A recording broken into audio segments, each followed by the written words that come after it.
আসসালামু আলাইকুম সবাইকে। কেমন আছেন সবাই? আশা করি সবাই অনেক ভালো আছেন।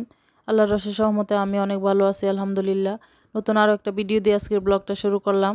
তো আজকে বাসায় আবারও কিছু মাছ নিয়ে আসছে। তো মাছগুলো আমি কাটার সময় আর শেয়ার করি নাই। এখন কেটে কুটে তারপরে ধুয়ে নিচ্ছি। তো সবগুলো মাছ আমি ভালো করে পরিষ্কার করে ধুয়ে এখন নিয়ে আসলাম। এখানে পাঁচমিশালি মাছ। পাঁচমিশালি বলতে এখানে সব কয়েক রকমের মাছ আছে। তো এই যে তেলাপিয়া, তারপরে কিছু কই মাছ দেখলেন। তো আবার কিছু টাকি মাছ আছে, এখানে কিছু শিং মাছ আছে। শিং মাছগুলোকে আমি কিন্তু খুব ভালো করে পরিষ্কার করে নিছি। আর একটা শোল মাছ ছিল। তো সব মিলায় কিন্তু মাছগুলো আমার কাছে খুব ভালো লাগছে। তো এখানে অনেকগুলোই মাছ ছিল। তো আজকে আসলেও এতগুলো মাছ কাটার সময় আর ভিডিও করি নাই, কারণ মাছ কাটার সময় ভিডিও করতে গেলে আসলে অনেক সময় লাগে। তো আমি আর ওইখান থেকে ভিডিওটা শুরু করি নাই। তো যাই হোক, আমি কিন্তু সব কিছু রেডি করে তারপর রান্না করার জন্য চলে আসলাম।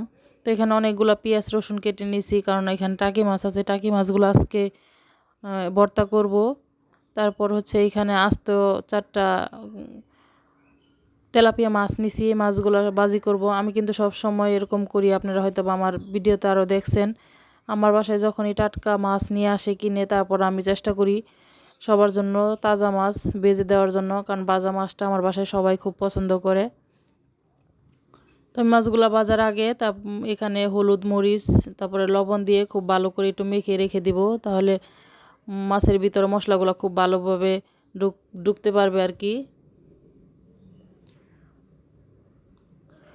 তো ভালো করে মেখে রেখে দিয়ে তারপর এদিক থেকে কিন্তু আমি আরও একটা মাছ ভাজার জন্য বসাই দিয়েছি, কারণ এটা আমি রান্না করব।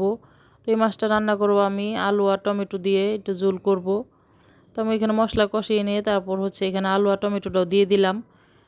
আলু আর টমেটো মশলার সাথে খুব ভালো করে কষিয়ে নিব। গরমের ভিতরে আসলে চুলার কাছে আসতে ইচ্ছে করে না, কিন্তু তারপরেও কিছু করার নাই, আমাদেরকে রান্না বান্না তো করতে হয়, কারণ যেহেতু বাসায় বাচ্চা কাচ্চা আছে, আপনাদের ভাইয়া আছে। আমি একা থাকলে দেখা যায় একটা তরকারি রান্না করলেই আমার খাওয়া হয়ে যায়, কিন্তু বাসায় কিন্তু পুরুষ মানুষ থাকলে এক তরকারি দিয়ে হয় না, দুই তিনটা তরকারির রান্না কিন্তু করতেই হয়।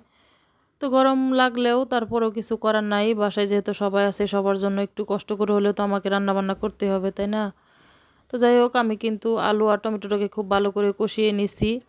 তারপরে এখানে আমি মাছ দিয়ে দিলাম। মাছটা দিয়ে আমি এটা ডেকে দিয়ে অন্য চুলায় দিয়ে দিব, কারণ আমি চাইতেছিলাম আর কি রান্নাটা খুব শর্টকাট বা তাড়াহুড়া করে করার জন্য, কারণ অসহ্য গরমের ভিতরে আসলে চুলার পাড়ে থাকাটা একেবারে অসম্ভব।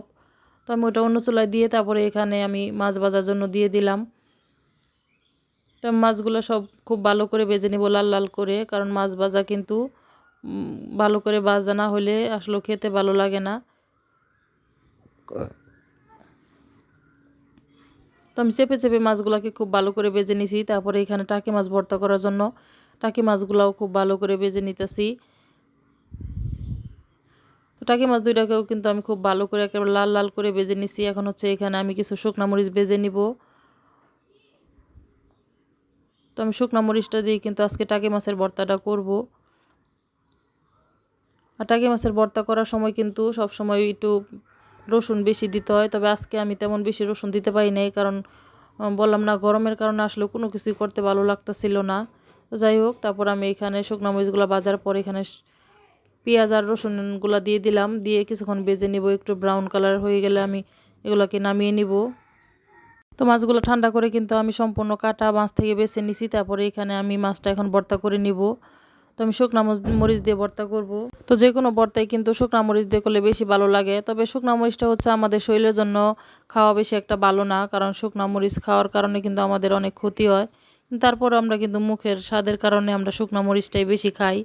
তো যাই হোক, আমি কিন্তু শুকনা মরিচটা হাত দিয়ে ডলে তারপরে এখানে পেঁয়াজ আর রসুন ভাজা ছিল, ওইগুলো সব একসাথে মিক্স করে নিলাম। তারপর মাছটুকু এখানে দিয়ে দিলাম, দিয়ে আমি খুব ভালো করে একসাথে মিক্স করে নিব।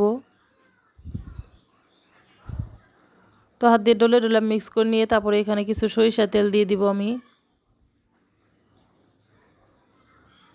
তো যে কোনো ভর্তার ভিতরেও কিন্তু সরিষার তেলটা দিতে হয়, তাহলে কিন্তু ভর্তার স্বাদ অনেক গুণে বেড়ে যায়। তো আমি সব সময় চেষ্টা করি ভর্তার ভিতরে একটু সরিষা তেল দেওয়ার জন্য। তো টাকি মাছের ভর্তাটা কিন্তু আমার বানানো হয়ে গেছে। আমি হাত দিয়ে একটু চেপে চেপে বল করে নিতেছিলাম আসলেও। আপনারা চাইলে এভাবেও রাখতে পারেন, সমস্যা নাই। আমি একটু দেখার সৌন্দর্যের কারণে এভাবে করে বল করে নিলাম। তো এগুলাই ছিল আমার আজকে দুপুরের রান্না বান্না। তো আমার ভিডিওটা যদি আপনাদের কাছে ভালো লাগে, তাহলে প্লিজ আমার চ্যানেলটাকে সাবস্ক্রাইব করে দিন আর একটা লাইক দিয়ে দিন। ভালো থাকবেন, সুস্থ থাকবেন। আল্লাহ হাফেজ সবাইকে।